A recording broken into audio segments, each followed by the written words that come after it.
With KU and the few games that they've lost, have you seen any like common denominator or something that maybe hopefully you can exploit?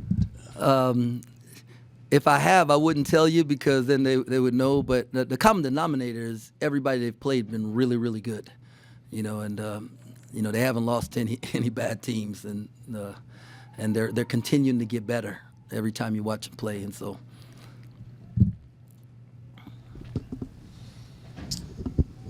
Can we expect to see more David and Mobi in this next game? Those guys are gonna play. I don't know. Expect to see more. That environment a little different. You really want these dudes to get some experience in it, so that just for the program moving forward. But sometimes if you throw them in that deep water, there, it might be a little too much. So we'll see. We're gonna play whoever gives us the best chance and whoever's bringing energy, and that's the thing that we've just been talking about. Like you got to bring energy and be willing to be gritty and tough, and that's the only thing that gives us a chance to win. So is it fair to say right now that the days in practice leading up to games is just kind of like an audition to see who's in the rotation each time out? A little bit based on their body language, just some like little things that are important to us, but the guys are gonna play, and it's been that way for a little while now, and we just have to. I guess on game day, it's the ones who I feel are giving us the best chance during that moment and stuff. So. Is there anything you've taken away from the last two trips to? I know you've been there before, but the last two trips as head coach to Lawrence that you can use to your advantage this time? Yeah. Well, I think the first trip up there, Keith had been there before. Ish had been there before. Keontae had played in a big-time environment before. So they probably wasn't as rattled, and we played a better game up there. And last year I was real surprised at how the environment rattled the guys. And I walked away upset at first because, I thought it was an effort thing, but it was, we got punched early, and I thought the environment did it to us. And so hopefully this time I can do a better job of helping prepare them for how that place is, on game day, because it is different. Harris, for KU, how valuable is he as a player that's just been in Bill Self's system for multiple years? Jawan Roberts, Harris, guys like that. I mean, they're coaches on the floor. They're culture warriors, and you just. He has great trust in him, and there's like nothing that people are throwing at him is this his sixth year? It feels like it. Like he's been there, and nothing anybody's going to throw at him that's going to rattle him, and so, man, I wish you could have a point guard, right? Not any other, a point guard, the coach on the floor for 6 years. Oh, that's special. 156 games. Yeah, and I think he still has another year. For real, I think he does. I don't know that. Yeah. I know the shots. Excuse me. I know the shots aren't falling for David Castillo right now, but it looks like he's getting good looks. Mm-hmm. What is he doing on the floor to get those good looks, and how encouraging are you that that's going to start to turn around?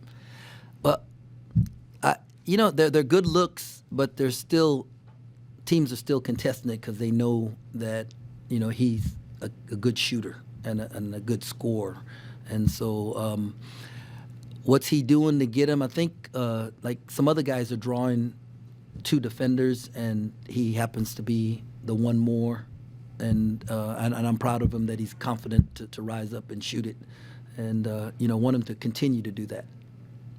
When he has a shooting night like that, do you have to tell him anything after the game, or is it sort of just turn the page to the next game for him? We try to help him turn the page because he cares so much, and so it hurts him. And sometimes some guys like him, other guys in the program that have such big care factors, they take the blame on themselves, And it's never one person, it's never one play, in games like that. And so I want him and all the guys to know, man, we're all bearing the brunt of the responsibility to win games together and lose games together and continue to move forward together. And we just had a really good practice, and I expect us to have another really good one tomorrow. And we had 2 really good ones leading up to Texas Tech, so I'm excited where we're going.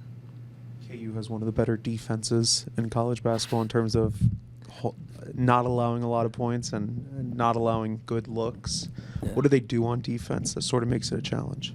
Yeah, they really, really guard you. Very much like Houston. They're obviously their double team schemes and their ball screen schemes are a little bit different. But I think then they hold UCF to 11 points in the second half, and then the next game they held the team to they held them to 40 points, but it was like something crazy and it's like they're the addition of Shaquille Moore to the lineup, and it gives you another guy who can he doesn't need a hedge. He can get over the top of ball screens. He can defeat pin downs and got some competitive toughness to him. That really helps them. So it's both the scheme of what they do, but also the individuals that are in the scheme. I know you mentioned that David and Mobi will play against Kansas, but what do you want to see from them in an environment like that? I guess maybe one of their first times in an environment like that. I want them to play with energy. I want them to play fearless and then hit singles. They don't have to hit home runs, and that's what I want from all the guys, though. And I'm fired up to see how our guys respond to that environment and to how we're improved. And I want to see how we as a staff have helped our guys come along just a little bit more to get us to to where we can win games. Coach, you got a noon tip. How do you feel about that early start time? How's it shift things around for your prep? Yeah, we don't get to. We're not gonna do a shoot around because it in the morning, so we'll shoot the night before, get a feel for the place. It's I like early games, and the 12 o'clock. I don't know, is it a CBS game? Mm-hmm. Yeah, anytime you get a chance to play that 12 o'clock game on CBS, man, that's an awesome opportunity, and so excited about that. With you talked about playing Mobi and David Castillo, I guess with an eye towards the future also, but is that kind of a difficult balance, the way the game is these days when you don't know if you're going to have guys for 2-3 years? Or? I listened to Coach Sampson's interview after our game, and one of the points he made is that they've never had a kid in their top 10 transfer, that's I want to get there. That's I want to get there. I know I can't get there overnight, and it's going to take some time, but the goal is to have good players come back and want to come back and want to wear this uniform and want to represent Kansas State and fall in love with what we are doing here and see themselves progressing every day, and that's on us as a staff to have our program be that kind of place, and because our community is that kind of place, our university is that kind of place, and so that's the goal, to build it there. And so, to answer your question, they're going to play because they deserve to play, and they're making progress. It is going to help, going towards the future, but we're also trying to win the game, and that's one of the reasons why they're going to play. Coach, I felt like against Texas Tech, the level of hustle was probably at its highest all year, diving for loose balls, fighting for 50-50 balls. How do you preserve that when the wins aren't there yet? Man, that's a heck of a question, and there's this verse in the Bible that says that struggling produces perseverance, and perseverance builds character, and then character ultimately gives you hope.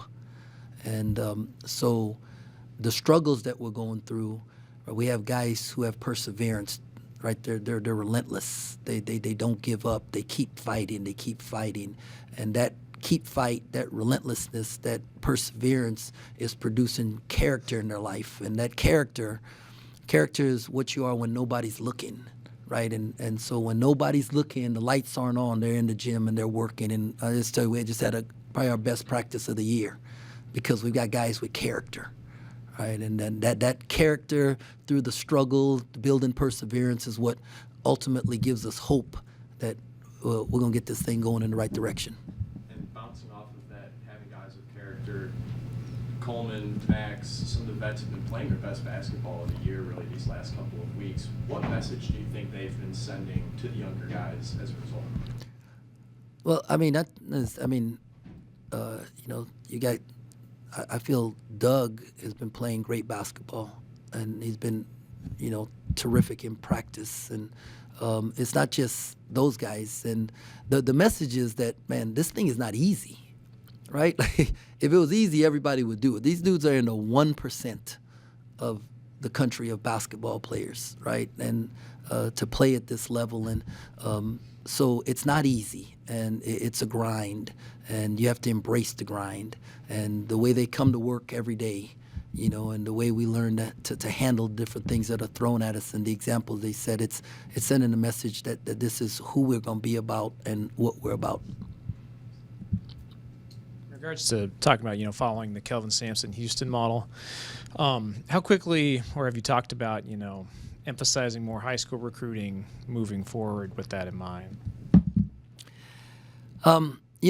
We got these choices to make, go to 15 scholarships, and do you use your last 5 scholarships to bring in some high school guys who, you can help develop, some guys who understand they need to develop, whether it's they need to be in the weight room and gain weight, or maybe develop a little better in a skill area, and are they willing to do that, right? You can't, I don't know if you can win with a bunch of high school guys at one time. So you got to have a balance there. And the goal this year is to return the majority of the team who come back, add a few pieces from the portal who can give you, raise your level, and then hopefully add the right high school guys who maybe one of them can play right away like a David Castillo, but maybe, 2 or 3 of them understand, man, I got to work like Taj Manning, but eventually my time's going to come. And then, that's how you get there. So we're looking at everything, Kellis. It's just that the rules keep changing, right? And so we're not really sure, what kids are going to be able to do or not be able to do, or, that's time moving forward. So everything's still fluid. But we're looking at every different avenue to try and figure out how to get this thing to a place where we're returning the majority of our team, very much like Coach Kleiman has done with football. With the change with the junior colleges, does that change your approach at all with recruiting the junior colleges? Well, it does, and I don't know exactly what that means just yet. Does it mean that a guy can play 2 years of junior college and then he shows up on campus as a freshman? Well, if that's the case, then yeah, it definitely changes it. Does it mean it counts as 1 year? Does it mean that, no, we're changing the rules altogether because there's some talk of it going to, just 5 years, play 5 kind of thing. And so I'm not real sure how it is. It just all depends on what they give us. Still pretty fluid. Very, very much so.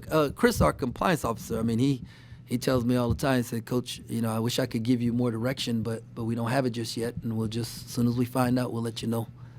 I know Coach Kleiman has, now, granted they have a bigger roster, but that he has a roster management guy. Do you have someone whose job it is to figure out all the eligibility questions and NIL and all that stuff? Or? Well, Coach Marco works with Chris on compliance, and then Yurik and the rest of us. We just we it's more of a powwow, like groupthink. We get together and we throw stuff on the wall and see what sticks, and we have different models written up in case it goes one way or the other. And sometimes the guys get a little annoyed with me because we have these 3-hour meetings, and some of them end up like accomplishing absolutely nothing because we talk about things that like never eventually happen, and so That's the NCAA for you. yeah. Yeah, but I guys, just back to this team, man. I'm just telling you, I'm I'm really excited about the growth that we're making and where we're heading. And this is a long season. And I know I keep telling you, like, we wash it and it's one game, and that's what it is. And their approach to that has been great. And I'm looking forward to, watching how this thing progress moving forward. A little bit of time. We got better. We got better today. We got better against Texas Tech. 85 points a game, and we hold them to 61. And if you look at some of the errors we made defensively that were things that we talked about where it took them a little while to get to it, we probably could have held those guys to 50 points. And then we just got to make some shots, and that's going to happen. So. When you have those sort of scoreless runs, it's really easy to just say, score a bucket, get a bucket. But what can you guys do to, I guess, give them the looks that they need to sort of get out of those slumps when they happen? Did you watch the last 5 minutes? Yeah. You did, right? Which one of those shots wouldn't you have taken? Good point. I mean, we had the 2 turnovers. Wish you could have gotten up shots on those, but catch and shoot 3 in the corner. Brendan Housen, we ran the play and executed it perfectly. Wide open look up top. You're living with it. It goes in and out. Coleman cuts to the goal. Pass was the next play. Pass was there. Just a little fast, freshman in a situation, and he puts a little on it. You wish you could have made the catch because it'll be a layup. Next play, David gets a great back screen from Brendan because they think it was the play before, and he catches it. Just, we're like right there. I think there was like 2 more catch and shoots, shots that you're gonna live with, and one of them go in. You just the bobbled offensive rebound, right? We get the stop and the bobbled offensive rebound, and then Williams gets it back a second time and he makes it. That one, like, it's just those little bitty plays, and we just got to keep grinding. Coach, when you know you're so close like that, it seems like every game now, what's the message to the fans that are frustrated when they just see a winner or a loss? Yeah, if I watch the game and I say, man, that's as good as we could play, right? And we lose, then I'm like nervous pervs, right? That scares me. I tell the fans. But when I watch the game and I see how much improvement we can make and some things that we could correct, right? And that gets me excited about moving forward. I tell our fans, man, do what we do at K-State. We hang in there and we fight and we keep scrapping and clawing. We have each other's back in the good and the bad times, and there'll be more good times coming. So many new guys on the roster. Has David talked to the new guys about this rivalry at all, or does nothing need to be said? Yeah, I don't know if much needs to be said. I hadn't really talked about we talked about the environment that we're going into, but they know. These dudes, like, they've been around college basketball. They know this is, and I've learned even more how important it is to our fans, and so yeah, it's exciting.